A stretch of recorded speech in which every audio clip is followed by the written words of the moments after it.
All right. We're here today with our beautiful model, Terry. All right, Terry. What we're going to be teaching today is basically what you should be looking for as a client for some your professionals that you're going to be going to, is to make sure that they are giving you the proper consultation and analyzation of your hair and your scalp. One of the biggest things that's wrong out here today is that people don't understand porosity. We got this battle going on between natural and relaxed. People are choosing it based on, some of them choosing it based on the movie, the Good Hair movie, and they calling it crack and everything. They don't want it no more. But the whole truth of the matter is, hair, whether it's relaxed or natural, still needs the same care, and it goes through the same check as this consultation will prove. If it's natural, it still has to have a porosity check. If it's natural, it still has to have an elasticity check. And whether it's relaxed or natural, it's going to show whether or not it's healthy. That's how you tell true healthy hair, by the porosity check and by the elasticity check. It doesn't matter whether it's natural or relaxed. And some of the reasons that people have chosen, like people said they went natural and their hair looks thicker now. Well, of course, it's straight now, it's curled. It didn't change the texture. You still have the same texture hair. And one of the things that we got to make sure of is that we get the right information out to people. And that's what I'm here for today. What we're doing right now, we're doing a porosity check. A porosity check is taking one strand of the hair and sliding up and down that strand or that shaft, and you're feeling for roughness or smoothness. Basically, if the porosity is poor in any way, that means that the cuticles are open and they're remaining open. Now, they're supposed to, open and close healthy hair, depending on the weather and all that kind of stuff. But when it's poor, they don't respond at all, and you'll be able to feel them going up and down that shaft. This right here is my homemade hair strand. Okay, y'all got that?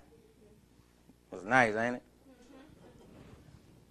What you see here, these are cuticles. So you'll know what the cuticles look like around the hair strand. Here is an exposed part of the cortex and the medulla. Okay? That's what's inside. These cuticles are supposed to protect the cortex and the medulla. I'm trying to make you see why the cuticles are important and why this porosity. If they are weak or destroyed like this, let's say this is a poor porosity area. So what do you think you will be feeling going up and down that shaft right there? You'll be feeling it. You'll be feeling the cuticles. It'll be rough, right? Well, if you went here, you're going to feel something even more different. You're going to have a little area like that. You're going to feel it.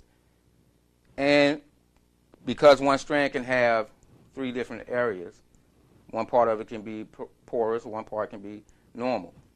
But the whole deal is, if you go down and you're rubbing that smoothness, you're seeing the cuticles healthy, and they'll be laying flat like this.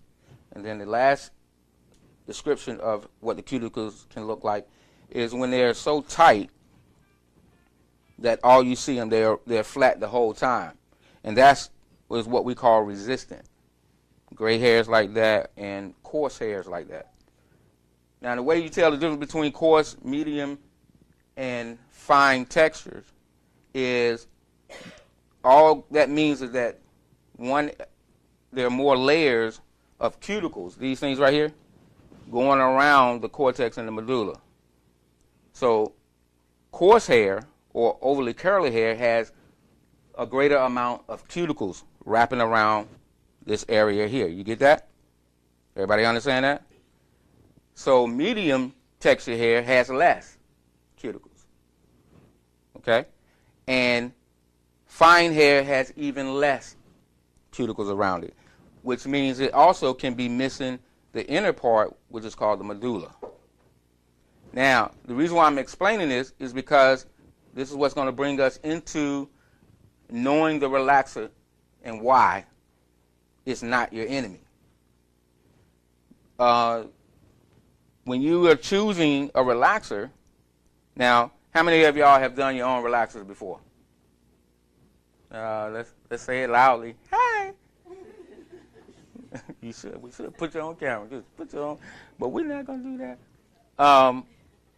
But the thing is, y'all have been doing your own relaxers to save money for whatever reason you went that choice. That was your choice.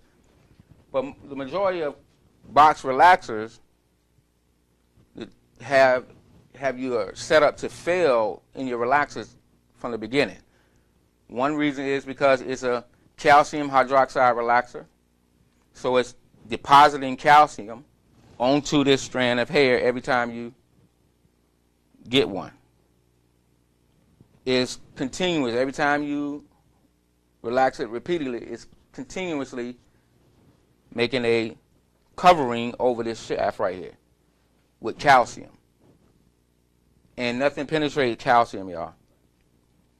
So when you say your hair is now dry and brittle, but you saved that money, well, yeah, you saved the money until it's time for me to fix it. I ain't pointing at you. This is what the stick doing. Then you come and you have to, and I enjoy teaching this because it's nothing that you have to argue about. It's just something that you should know. The box relaxer comes, with that mixture, the activator. You mix it up at home, and then they give you this little bottle of neutralizing shampoo about this big. I think it's 2 ounces.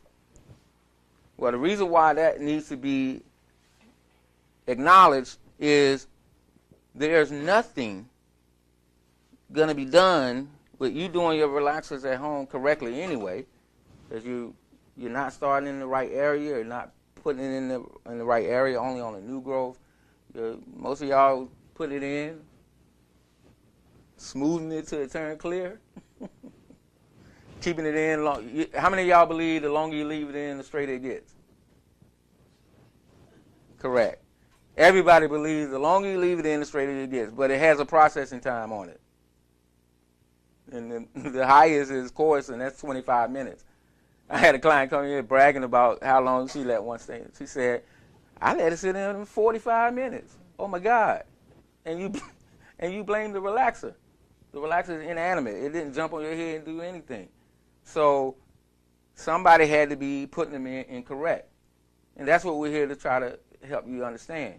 Now, I'm not saying that I'm not guilty of it as well, because in the beginning I was doing relaxers incorrectly. And now I'm telling people, you got to do it. You got to choose a stylist that's doing it correctly, and you got to stop doing your relaxers at home. Okay? That was for you. Just stop doing your relaxers at home, because just like I was leading to the neutralizing shampoo that they put in there, it's not enough to lower your pH balance. And I'm going to go ahead and give a little bit of science on that as well. pH stands for potential hydrogen. When you have a high pH balance, your relaxer is already high pH balance. It's going to take it up anywhere between 11 and 13. Now, Nair, you've all heard of Nair, right? Nair removes hair, but the reason why Nair removes hair is because the pH balance is 16 or 17 and above. So keep that in mind. At a certain level, the pH balance will actually start dissolving the hair, and that's why y'all see the Nair removed. Okay. Now, if you have a relaxer, the pH balance is high, and you got the neutralizing shampoo in there, that's something that is supposed to bring your pH balance down. there's no way that box is going to help you. Do you get that? It's not enough shampoo to do it from the beginning. That's why I'm telling you that the box relaxers were already not designed to help you do it right anyway. And then with all the other things that you do at home along with it, like I found out somebody didn't even use neutralizing shampoo. They just used Head and Shoulders after they relaxed. They said they ran out of it one time and they just started using Head and Shoulders. So, with that said, the importance is that I put this out here like this so that people that have went natural, that was once convinced or maybe still convinced and now hearing this and getting a little bit enlightened, you don't have to be afraid of the relaxer. You just have to find the person, the right professional person to do it correctly. And that's all you need to do. You don't need to, because now you're fighting with this natural hair, and you really are fighting. I ain't talking about the ones that's not fighting. They're enjoying it or whatever. But the ones that's fighting it, you going to lose, because you're going to get tired of doing what that relaxer could have done in one swoop. And then we just continuously going back, but done correctly, and somebody's doing it healthy. All right? So, that I will take your question. Go ahead. I don't have to see it. You can just ask.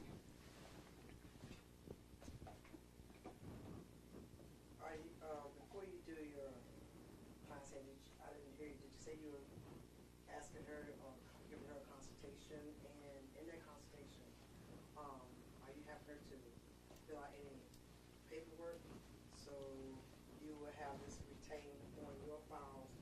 So when she, returns or what have you, you'll know exactly what strength you use and all that good stuff. I didn't hear that part of your introduction. Is that something part of the? Yes. Now that's definitely a part of the consultation, and that's something that all clients. Now I'm not talking to stylists. I'm talking to clients, because clients, I'm trying to show them what they need to be looking for. That they're needing to go in, find a salon, and somebody that's going to actually do a porosity check, elasticity check, and adding to that what you just said was the client profile sheet, and that will keep up with her relaxers. And we have automated computer software that can keep up with it as well. But the main thing I'm trying to put out today is what they should be learning that's true and foundational based on cosmetology, period, in a stylist. So they'll know how to choose from it, because everybody's not doing it that way. And when you do find somebody, and there's a lot of us out here, that really do care about hair, because, like I said, and I ain't pointing out no certain salon, not naming anything, but you get all this blow drying and want it to flow, and you're left to believe that your hair won't flow without the moisture in it. But your hair will flow, and you will not have to have it burnt out, because that brings me to what I was getting ready to lead into. When you're checking for the things that people are not looking for, that I'm going to help make them see this.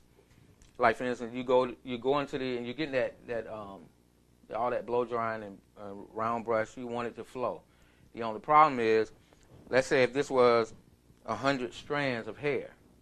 If this was 100 strands of hair right here, and all that blow drying went on, what you're not seeing is 50 of those strands have been burnt off in half. And they're actually sitting here. So when you comb your hair up, it looks thinner here, and it has the darkness here.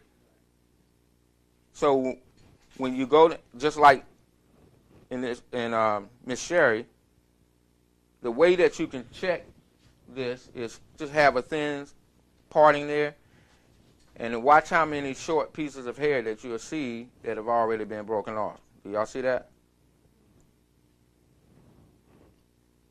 You want to come close? Scared of that camera, ain't you? See, that's how you can tell whether or not this is damaging your hair, because when you don't see it like that, you think you are all right. Until you start saying your hair real thin over here. And it'd be like, now it's my hair thinning. No, your texture at the root's still the same. You get that? And then when you get into this argument on split ends, you know, y'all say we scissor happy. That's what y'all say. Well, y'all scissor happy. Y'all is some scissor happy, man. Well, guess what we say about y'all behind the scenes? Now I'm saying it, I'm telling the world. We say, y'all split end happy. Something wrong with that. Look, this is what y'all do. This gonna be the split end right here. It'll be this long. Right? But it's split all the way up to here. And you don't care because it's still long. You don't care that it won't hold nothing. It stay dry, brittle, wiggly. You can't put a curl in it. But it's long and hang it right there. You want that thing right there. So y'all don't care. Y'all are split end happy. So what we want to do, we looking at it like this is not going to work. There's nothing out there that'll mend those back together. And the only way to stop a split end, let me give you this demonstration here. The only way to stop a split end is to cut it where the V is. Let's say if this was a strand of hair right here, right? And it was splitting down here. This is what y'all want us to do. And sometimes, many times, we have went on ahead and pacified y'all. You say, cut it right here, because that's a little bit. And you say, and later on, we'll cut it some more. But later on, it has split even more upward to or downward to your root, but you still want me to cut it right there. And you just oblivious to the fact that it's still going to continue until it just pop off at that area of demarcation or the weakest point of that hair. So what we tell y'all to do when we first have it, when we see it, we say cut it at the V. Right there. Y'all see that? You cut it where it's splitting. You end the split when you cut right there.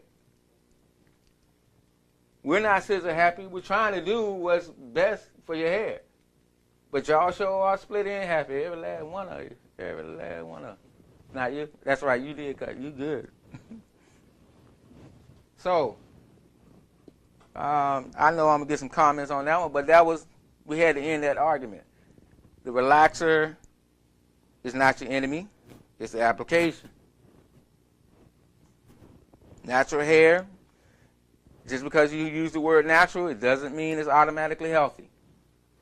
It needs everything and sometimes even more, and we charge more for that. So I'm not against it. Matter of fact, I love all my natural hair clients. Thank y'all very much. And I see y'all more often. You know the price went up, but it's all good. No, I'm just playing. But it does cost more for natural hair services, and it's not something that we chose just to raise it up. It's actually more work, and that's why it's like that. So when we putting these prices out here and having people to choose from them, it's your choice. But keep in mind, I'm gonna always tell you as a stylist that the relaxer ain't your enemy. The relaxer, you can go back to it if you have already left it for the wrong reasons. I mean, if it was a cultural thing that you going back to the motherland or whatever, that's good too. But to say that you left it because relaxers was the culprit, I would have to disagree on that a lot in many different areas, unless you had some kind of allergic reaction to the chemicals or the ingredients in there. All right. So, got any more questions? How often should you treat your hair, put a treatment in it so it won't get damaged? Okay. Now, the question was, how often should you put a treatment in your hair so it doesn't get damaged? Well, my clients know, and she's one of them, so that was a good question. My clients know that we're going to do this every 7 weeks. Now, here's the things that you have to make sure you understand. Because you can go to some salons and you can ask for a treatment, but you have to know that a treatment and a conditioner is totally different. And one of the things that I'm just going to enlighten y'all on is make sure that you know that the person is putting something of a keratin protein, an amino acid type of treatment in your hair. And I ain't talking about the Brazilian treatment where that's something that straightens your hair with protein. I'm talking about just treating or reconstructing your hair. Because there are salons that they mix conditioners together and call it a treatment and charge you for it. But a conditioner is only, this is what a conditioner is doing. Back to my hair strand. Y'all see my hair strand? This is what a conditioner is doing. A conditioner is penetrating the cuticles and softening the hair. Got that? A treatment, or just like our Proplex Reconstructor, is keratin protein and amino acids, is penetrating, is